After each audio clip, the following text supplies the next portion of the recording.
La película de Superman dirigida por un director fundado y con un actor con el mismo destino. Superman Regresa era un título simbólico y que al mismo tiempo tenía sentido dentro de la historia. El personaje, aunque nunca fuera de cámara, se mantuvo lejos de la pantalla grande tras la cuarta entrega de Christopher Reeve. Además estaba en emisión Smallville, que contaba los días de Clark antes de convertirse en el héroe que todos conocemos. La popularidad del Hombre de Acero no había disminuido en lo más mínimo, por lo que un nuevo proyecto no agarraría por sorpresa a nadie. Además, recordemos que el género estaba pasando por un momento de revelación. Spider-Man, Batman y los X-Men impulsaron muchos proyectos de superhéroes, y el padre de todos estos no podía dejar pasar la oportunidad. Hablando de mutantes, seguro recuerdas a Bryan Singer, responsable de las dos primeras películas y más tarde de Días del Futuro Pasado. Aunque hoy está más que cancelado por denuncias que recibió en 2019, volviendo en el tiempo a 2006, el tipo tenía cierta fama por haber llevado a los X-Men al éxito, y de hecho se encontraba negociando su regreso para la tercera entrega. Pero en cuanto se le dio la oportunidad para dirigir a Superman, mandó a los mutantes a la goma sin dudarlo. Dato curioso, Henry Cavill audicionó para el papel del proyecto de Singer. Sin embargo, en una entrevista para la revista Empire, el director dijo que, aunque le encantaba su trabajo, quería a alguien que se pareciera lo más posible a Christopher Reeve. Y es que esta cinta sería una especie de soft reboot que no tendría en cuenta la tercera ni la cuarta entrega de la saga original, siendo esta la versión canónica actual que sigue con esa vieja historia iniciada hace más de 40 años. Así fue como Brandon Routh se quedó con el personaje en ese momento, aunque su trayectoria, claro, sin contar su aparición en Crisis en Tierras Infinitas, no fue tan larga que digamos. La cinta recaudó cerca de 390 millones de dólares y su presupuesto fue de 200 millones, quedándose por debajo de doblar el dinero invertido. Y claro, sin contar quizá los gastos de promoción. La película fue en cierta medida un fracaso leve para la productora, que esperaba muchísimo más de un personaje como este, y más sabiendo el éxito que podrían llegar a tener los superhéroes. Para poner en perspectiva, Batman inicia con 150 millones de inversión, recupera aproximadamente 370 millones, o sea, sí dobló el presupuesto y de paso se llevó un poco más. El camino del Hombre de Acero ha sido complicado desde hace mucho tiempo, específicamente desde que Christopher Reeve dejó el papel. Incluso hoy sigue confundiendo a muchos con las decisiones que han tomado con el personaje. Sea como sea, hoy toca revisar Superman Regresa, una película que habré visto un par de veces antes, y hoy intentaré buscar algo bueno de ella para ver si realmente merece estar en el olvido. Aunque no sé si eso se deba a la fundación del director y uno de los actores principales. Siendo estrictos y realistas, en realidad no existía mucho debate u opiniones acerca de Superman Regresa antes de que esto pasara, así que vamos a ver qué tal. Nuevamente debemos comprender que Bryan Singer deseaba que este fuera un tributo a las dos primeras películas, por lo que intentó replicar de varias formas el comportamiento de los personajes y la lógica del mundo. Kal-El viajó hasta donde en su día estaba Krypton para comprobar si había sido destruido, y pues sí, de hecho está hecho polvo, y tras 5 años desaparecido, regresa para salvar gente otra vez. Y parece que nadie se va a detener a cuestionar cómo es que Clark también volvió justo el mismo día después de estar ausente el mismo tiempo. Tratemos de no entrar en materia con lo de la identidad secreta, porque esto ya se viene acarreando desde las películas anteriores. Y por casualidades de la vida, Lex Luthor sale de prisión convenientemente porque al Superman no testificar en su contra, lo dejaron libre. Iniciamos con una secuencia donde lo vemos manipular a una anciana para quitarle toda su fortuna antes de morir y recuperar sus recursos y el poder, pero no el cabello. Esta versión del némesis del héroe me parece curiosa. Está interpretado por Kevin Spacey, otro que hoy está súper funado y enfrenta cargos contra la ley, un villano del mundo real. Su Lex visualmente es interesante e imponente, pero al querer replicar con tanta devoción al de las cintas clásicas, este termina como una caricatura que desentona mucho con lo que incluso en esos días se presentaba. Digo, ya habíamos visto al Duende Verde, a Ra's al Ghul, el mismo Bryan Singer trabajó con Magneto, uno de los mejores villanos en el cine de superhéroes. Y a cambio nos dieron a un Luthor que no brilla precisamente por su inteligencia. Y recordemos que es uno de los hombres más inteligentes de DC, por lo que es curioso verlo con este tratamiento en algo tan moderno.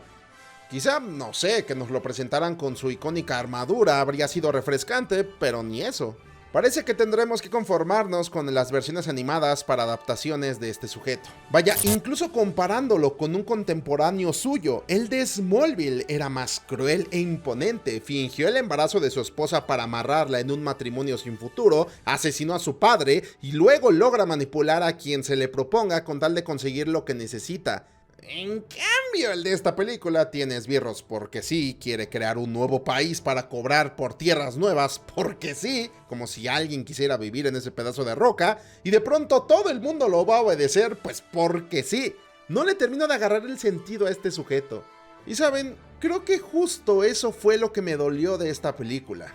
Todo está bien excepto el villano. Superman salvando gente constantemente es un deleite, su vida como periodista también. Y hablando de eso, adoro como Perry White les pide todos los ángulos posibles luego de saber que el kryptoniano está de vuelta. Porque esa es justo la forma en la que se maneja una redacción cuando hay una noticia importante.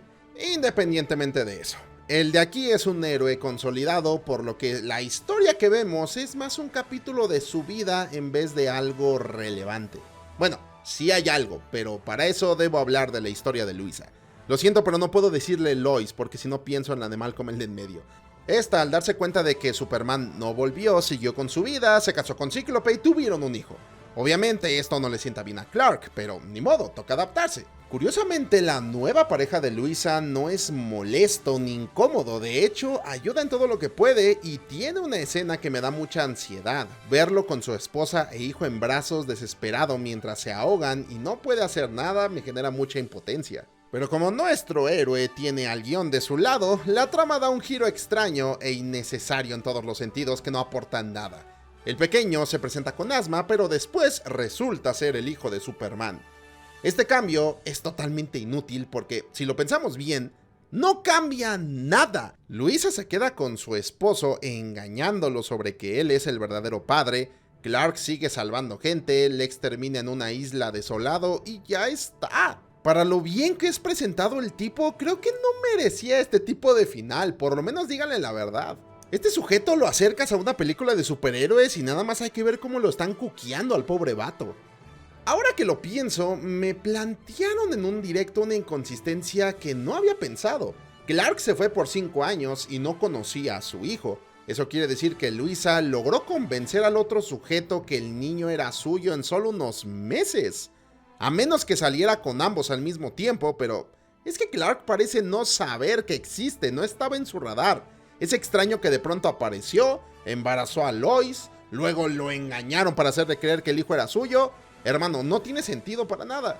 Pienso que el principal problema de esta película es que así como inicia, así acaba. No hay arcos de personajes, no hay moraleja, no hay nada.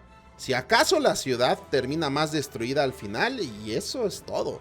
Aún así me gusta cómo representan a este hombre de acero, con un gran sentido del deber, así como gran conocimiento de sus habilidades. Todo mientras procura evitar los daños colaterales. Me gusta que así sean los superhéroes, que quieren que les diga. La película en sí es entretenida y tiene muy buenas ideas. Salvo lo del pequeño que simplemente no tiene sentido y el villano, el resto para un fan de estas cintas clásicas podría servir como fanservice. Y además de que hay algunas secuencias que en cuestión de efectos visuales envejecieron bastante mal, como cuando Superman levanta a Lois por encima de Metrópolis por la noche, hay otras que se ven muy bien, como cuando detiene el avión o cuando sobrepasa las nubes para recuperarse con el sol. Son detallitos. Curiosamente la cinta no se detiene a explicarte demasiado, da por sentado que todo lo de la mitología de Superman es para ti. Lo cual es un poco contradictorio porque si estás modernizando el concepto, hay algunos conceptos que estaría bien replantearle al público. Eso sí, lo de la kriptonita no se les olvidó, ¿verdad? Y en mi opinión, tiene uno de los mejores sacrificios que he visto en una cinta de superhéroes, cuando el héroe levanta la isla de Kriptonita. Es simplemente glorioso. Imagínense el esfuerzo, no solo por el peso de esa madre, sino porque está hecha prácticamente de su debilidad principal. Quizás si algo le hizo falta fue un villano físico que fuera quizá un esbirro del Lex Luthor o algo por el estilo para que lo viéramos en acción más allá de salvando gente. No está mal, pero es un detalle que me hubiera gustado ver. La cosa es que, aunque moderna, tiene varios tropos de las cintas antiguas que para ese entonces, y viendo cómo Spider-Man y Batman se adaptaron tan bien a la actualidad, esta se siente vieja y fuera de lugar. Quizá por eso no terminó como el éxito que Warner Bros. Esperaba. Mantiene muy bien el estilo clásico del Hombre de Acero y la mayoría del tiempo todo bien. Solo que tiene algunos tropiezos. ¿Y tú qué opinas de Superman Regresa? ¿Fuiste a verla al cine? ¿La topaste recientemente? ¿Qué te parece en comparación con otras versiones del personaje? Déjalo acá abajo en los comentarios.